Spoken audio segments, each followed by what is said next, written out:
Stunning beaches, delicious food, and cities full of history. These are only some of the things that come to mind when you think about Europe. But what if I told you that Northern Europe and Southern Europe seem like two separate continents? Would you believe it? This is especially true when it comes to quality of life and economics. But why is there such a big, clear difference between Southern and Northern Europe? Trust me, the reasons are very different from what you think, but let's find out right away.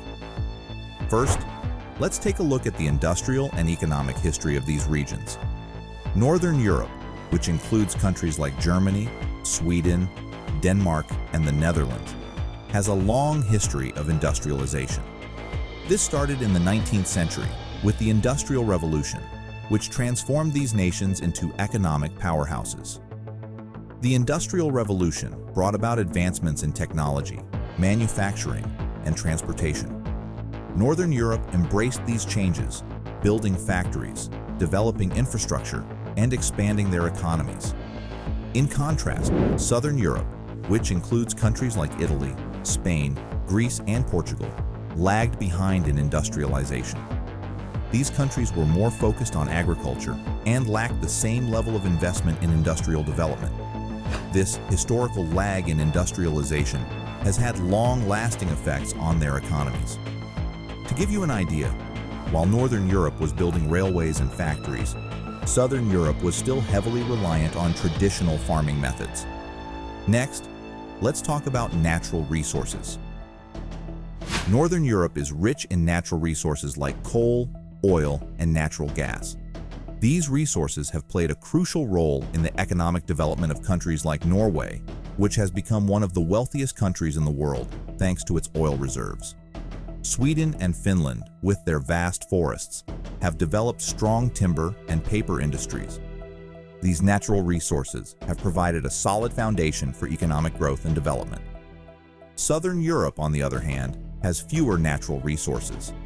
While countries like Italy and Spain have some natural resources, they are not as abundant or as economically significant as those in the north. This lack of natural resources has made it more challenging for Southern European countries to build strong, diverse economies.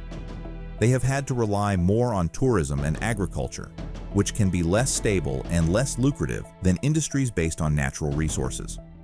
Geography also plays a significant role in the economic differences between Northern and Southern Europe. Northern Europe has a more favorable geography for trade and transportation. The region is home to several major rivers, like the Rhine and the Elbe, which have historically been important trade routes. Additionally, the coastline of Northern Europe is dotted with deep-water ports that facilitate international trade. This accessibility to trade routes has helped Northern European countries become major players in global trade. Southern Europe, with its mountainous terrain and less navigable rivers, has faced more challenges in developing efficient transportation networks. The Alps and the Pyrenees create natural barriers that have historically hindered trade and communication. While the Mediterranean Sea provides some opportunities for trade, the region's ports are not as well connected to the rest of Europe as those in the north. This geographical disadvantage has made it harder for Southern European countries to compete in the global market. Education and innovation are other critical factors that contribute to the wealth disparity between Northern and Southern Europe. Northern European countries have some of the best education systems in the world. They invest heavily in education, from primary school through to higher education. This focus on education has led to a highly skilled and knowledgeable workforce, which in turn drives innovation and economic growth. Countries like Sweden, Finland, and Iceland are known for their high levels of innovation and research and development. In Southern Europe, education systems have historically not received the same level of investment. While there are excellent universities and educational institutions in countries like Italy and Spain, they often face challenges such as underfunding and outdated curricula. This has resulted in a workforce that, on average, has lower levels of education and skills compared to their Northern European counterparts. Without a strong emphasis on education and innovation, it is more challenging for Southern European countries to compete in the global economy. In particular, having a lower level of education. This also spills over into the world of work. especially with taxes which in Southern Europe are very high and do not encourage people to work. Tax systems can be less efficient and less effective at redistributing wealth. Issues such as tax evasion and corruption have historically been more prevalent in Southern European countries, leading to less funding for public services and social programs. This lack of investment in public infrastructure and social welfare can hinder economic development and contribute to economic instability. On the contrary, instead, in the Northern European countries, there is high levels of taxation, but they also have well-developed social safety nets and public services. High taxes fund education, healthcare, infrastructure, and social welfare programs, which in turn support economic stability and growth. This model of high taxation and high public investment has helped Northern Europe build strong, resilient economies. Cultural differences also play a role in the economic disparity between Northern and Southern Europe. Northern European countries tend to have cultures that emphasize efficiency, punctuality, and long-term planning. These cultural traits are conducive to building strong, stable economies.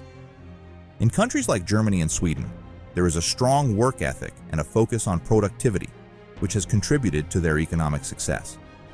In Southern Europe, cultures tend to be more relaxed and emphasize a slower pace of life. While this can lead to a high quality of life in many respects, it can also result in lower levels of productivity and economic efficiency.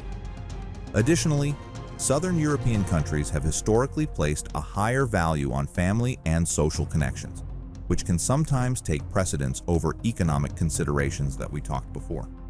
Now, let's discuss some additional factors that contribute to the wealth disparity between Northern and Southern Europe. One such factor is political stability.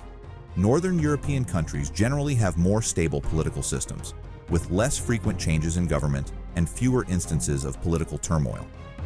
This stability creates a favorable environment for economic growth and investment.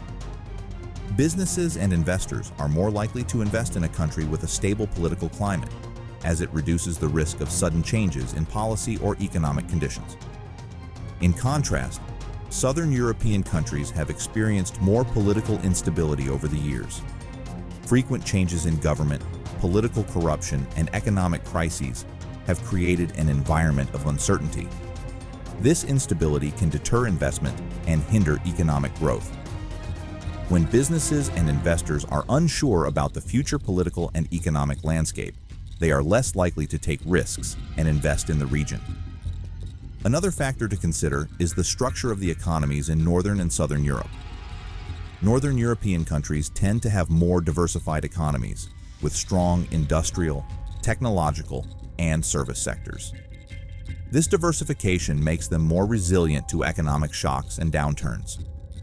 For example, if one sector of the economy experiences a decline, other sectors can help offset the impact. Southern European economies are often less diversified, with a greater reliance on tourism, agriculture, and construction. While these sectors can be lucrative, they are also more vulnerable to economic fluctuations and external shocks. For instance, the global financial crisis of 2008 and the COVID-19 pandemic had a significant impact on Southern European countries that rely heavily on tourism. Without a diversified economic base, it is more challenging for these countries to recover from such crises. Additionally, Northern European countries generally have better governance and institutional frameworks. Strong institutions, effective governance, and the rule of law are crucial for economic development. They ensure that businesses can operate efficiently, contracts are enforced, and property rights are protected. Countries like Denmark and Finland consistently rank high in measures of governance and institutional quality. Southern European countries, while making progress, often face challenges in these areas. Issues such as bureaucratic inefficiencies, corruption, and weak legal systems can hinder economic development. When businesses face obstacles like lengthy bureaucratic processes or uncertain legal environments, it can discourage investment and economic activity. Finally, let's touch on social factors that contribute to the economic differences between Northern and Southern Europe. Northern European countries tend to have lower levels of income inequality and higher levels of social mobility. This means that there are more opportunities for individuals to improve their economic situation through education and employment. A more equal distribution of income and opportunities can support economic growth by ensuring that a larger portion of the population can contribute to and benefit from economic activity. In Southern Europe, income inequality can be higher and social mobility lower. This means that there are fewer opportunities for individuals from lower income backgrounds to improve their economic situation. High levels of inequality can lead to social and economic problems, such as reduced consumer spending and increased social unrest. Addressing these issues is crucial for promoting economic growth and improving the overall quality of life. In conclusion, it is as if Southern Europe had lagged a few centuries behind Northern Europe, but despite this, Southern Europe is working hard to keep up with Northern Europe and eliminate this imaginary line that separates them. And in your opinion, how can this disparity be eliminated? Let me know with a comment below. And if you liked the video, don't forget to like and subscribe to the channel for more future content.